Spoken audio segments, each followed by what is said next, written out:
Section 12.5, Triple Integrals, Video 7. Let's take a look at another example. This example comes from the textbook on page 724, it's example 3. Evaluate the triple integral over the solid E of the square root of x squared plus z squared dv, where E is the region bound by the paraboloid y equals x squared plus z squared and the plane y equals 4. Before I even start drawing this, what do you notice about the two equations that define the bounds of the region? What do they have in common? Answer, they both say y equals. So in the x, y, z coordinate system,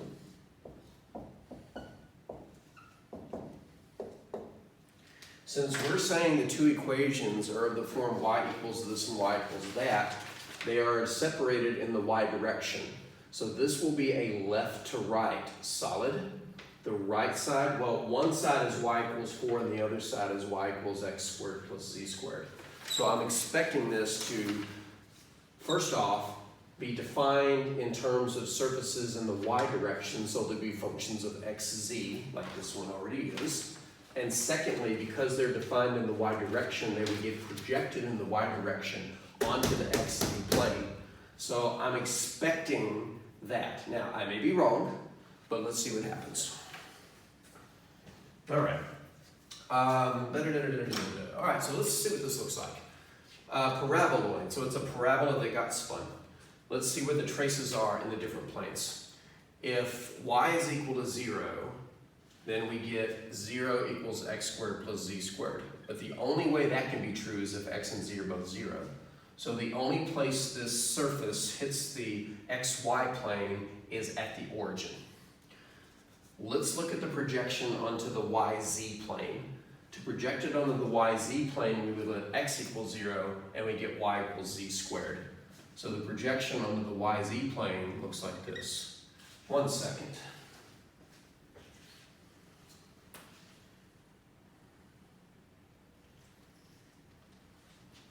That is the incorrect parabola. Y equals z squared. That's z equals y squared. How do I know? Well, first I already glanced at the picture in the book. But secondly, if you wanted to look at the projection onto the yz plane, you would let x equal 0. And then you could just crank out some ordered pairs. When z equals 0, x equals 0. When z equals 1, y equals 2. When z equals 2, y equals 4. When z equals 3, y equals 9, etc., etc. So it is going to be a parabola opening in this general direction. I know it was narrower than what I just drew, but I want to draw it big enough so that I can actually see it. And so the parabola is going to be in this general direction. And in the, let's see, we haven't done the xy plane. So in the xy plane, you would let z equal 0, you get y equals x squared.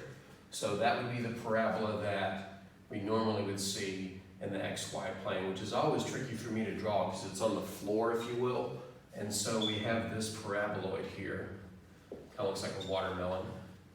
Oh, but wait a minute, this won't go out forever because this is also bound by the plane y equals 4. So basically we take the xz plane and move it out 4 spaces. So if we were to chop this off at y equals 4,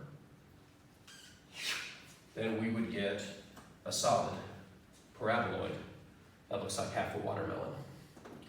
So no need to really draw the whole plane, we just need to know where it hits the paraboloid. Okay, so there's our paraboloid, and we are going to integrate that with respect to y first. How come?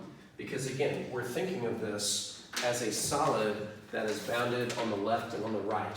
On the right, it's actually bounded by the plane. So the right side of the solid is the equation y equals 4. The left side of the solid is bounded by the paraboloid. Y equals x squared plus z squared.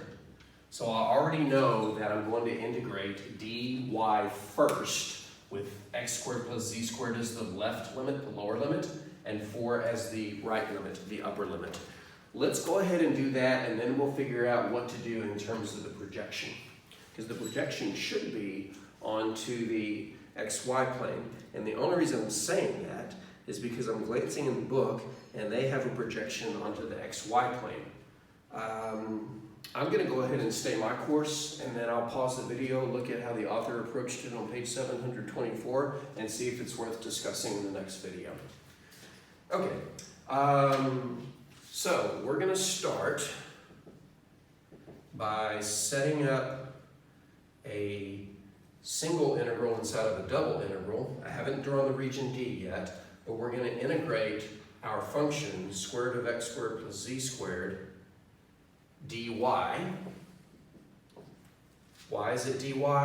Because the left and the right bounds of this are defined as function as y equals and y equals. So the left side, the lower side, is y equals x squared plus z squared, and the right side, the upper side, upper limit, is y equals 4, and then dA.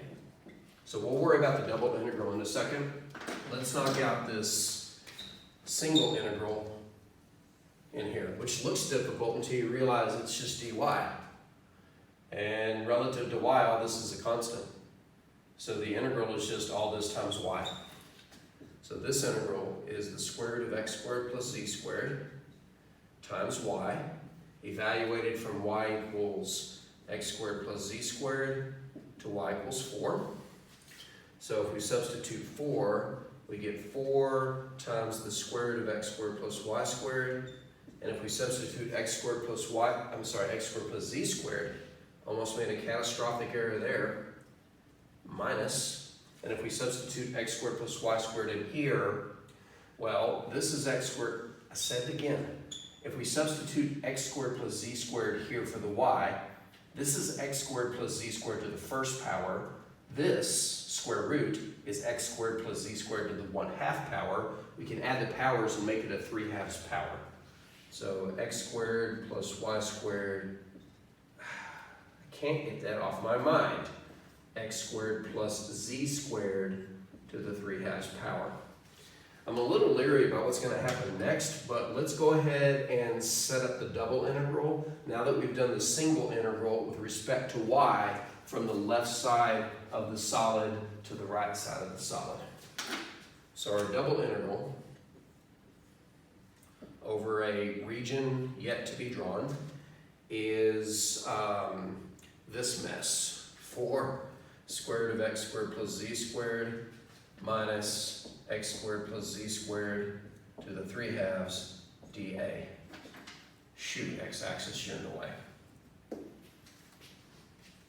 All right, now, again, I think I'm about to take us down a treacherous path, but part of calculus is formulating a plan of attack and either taking it to its conclusion or taking it to a point where you're stuck and then reevaluating how to begin.